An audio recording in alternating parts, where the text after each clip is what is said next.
Bonjour, alors dans cette vidéo, je vais vous parler du style alimentaire sans gluten, puisque depuis quelques années, on voit de plus en plus de sportifs de haut niveau comme Joko, comme Murray, comme Froome adopter ce style alimentaire. Dans les supermarchés ou dans les restaurants, on voit aussi de plus en plus cette offre du sans gluten apparaître. Donc dans cette vidéo, on va chercher à savoir si le gluten est vraiment mauvais pour la santé, est-ce que le sans gluten permet d'améliorer les performances et est-ce que le gluten est plus lié à un effet de mode.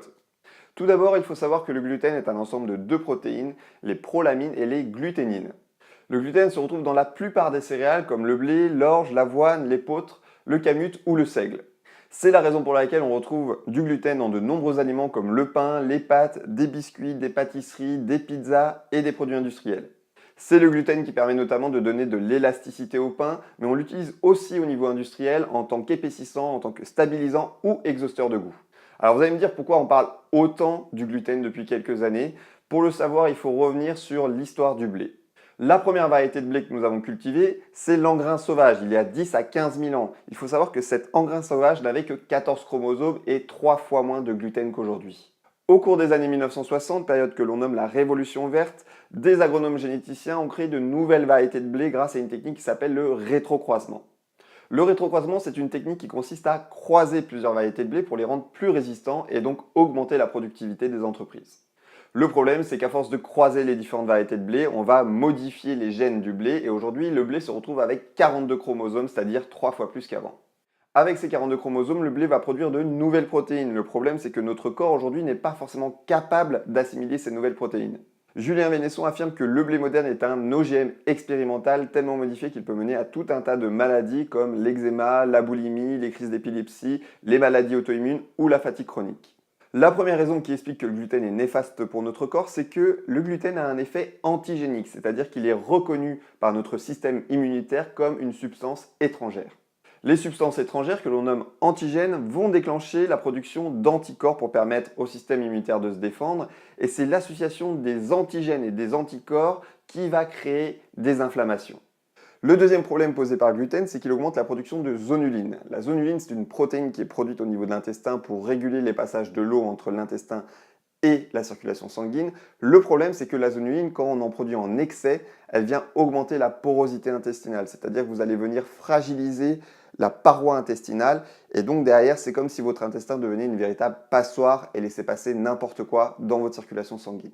Si je rentre plus dans les détails, vous avez entre chaque cellule de votre intestin de petits espaces qu'on appelle les jonctions serrées. Quand vous allez manger du gluten, vous allez produire plus de zonuline et la zonuline va venir écarter cet espace entre les jonctions serrées, ce qui va laisser passer potentiellement des molécules toxiques dans votre circulation sanguine.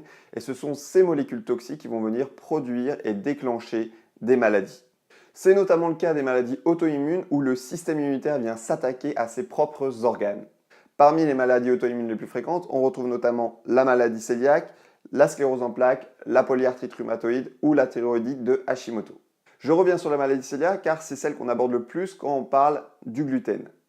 La maladie cœliaque est caractérisée par une intolérance au gluten, c'est-à-dire que les cœliaques ne peuvent pas du tout digérer le gluten. S'ils mangent du gluten, ils vont déclencher tout un tas de réactions inflammatoires dans leur organisme. Parmi les différents symptômes de la maladie cœliaque, on retrouve les indigestions, l'irritabilité, la fatigue chronique, les diarrhées ou encore les douleurs articulaires. Cette maladie ne concernerait que 1% de la population mondiale, mais certains scientifiques avancent le chiffre de 3% car cette maladie est en constante évolution vu que l'alimentation aussi est en constante évolution.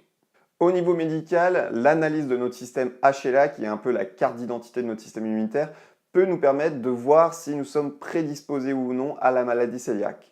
Attention, ce n'est pas parce que vous êtes prédisposé à la maladie cœliaque que vous allez forcément la déclencher. Je vous rappelle que vous contrôlez 80% de l'expression de vos gènes grâce à votre alimentation et à votre niveau d'activité physique. En parallèle de la maladie cœliaque, on retrouve ce qu'on appelle la sensibilité ou l'hypersensibilité au gluten. Les grandes différences entre l'intolérance au gluten et l'hypersensibilité au gluten, c'est que dans le cas de l'intolérance, on voit vraiment la paroi intestinale se dégrader et on voit aussi apparaître les maladies auto-immunes. Ce n'est pas le cas dans le cas d'une hypersensibilité au gluten puisque la paroi intestinale peut rester intacte et on ne voit pas apparaître de maladies auto-immunes. Par contre, on retrouve certains symptômes qui sont communs entre l'intolérance et l'hypersensibilité au gluten. C'est notamment le cas des indigestions, de l'irritabilité, de la fatigue chronique ou des douleurs articulaires.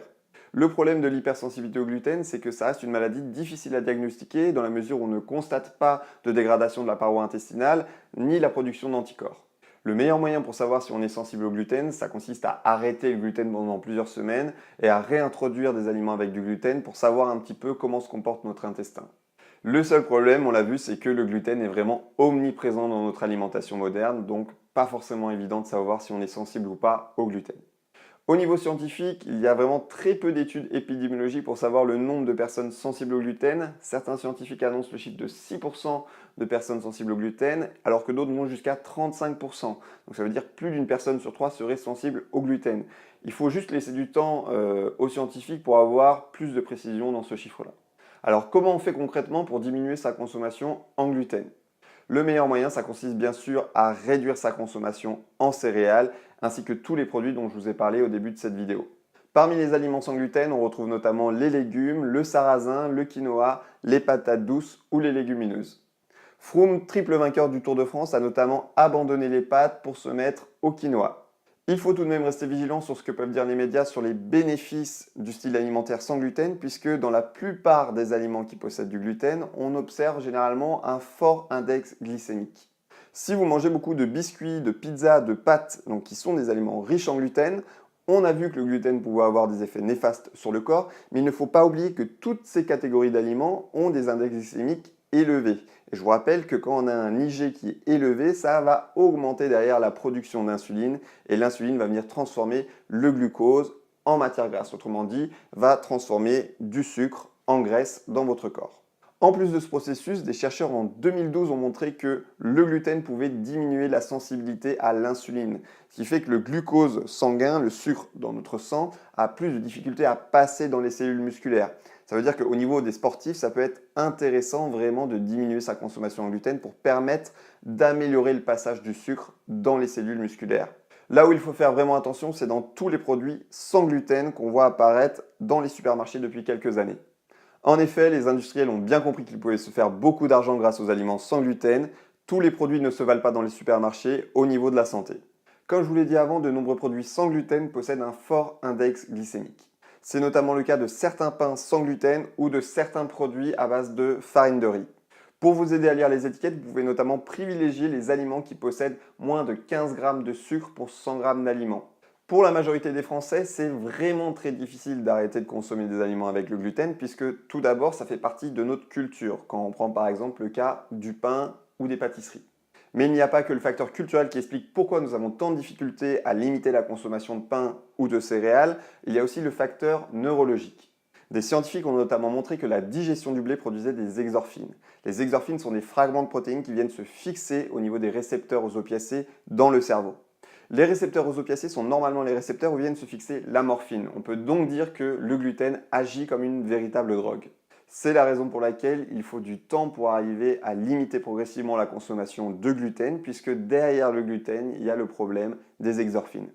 Voilà, ce que vous pouvez retenir de cette vidéo, c'est que le gluten n'est pas forcément favorable pour notre santé, vu les effets qu'il a sur nos intestins. Il peut être intéressant de diminuer sa consommation de gluten, mais attention à ne pas vous diriger vers des aliments qui sont forts en index glycémique, sinon vous aurez tous les effets délétères de l'augmentation de l'insuline. Je vous retrouve dans une prochaine vidéo pour vous parler de l'intestin. Nous verrons que notre intestin est l'organe le plus important de notre corps humain. À bientôt!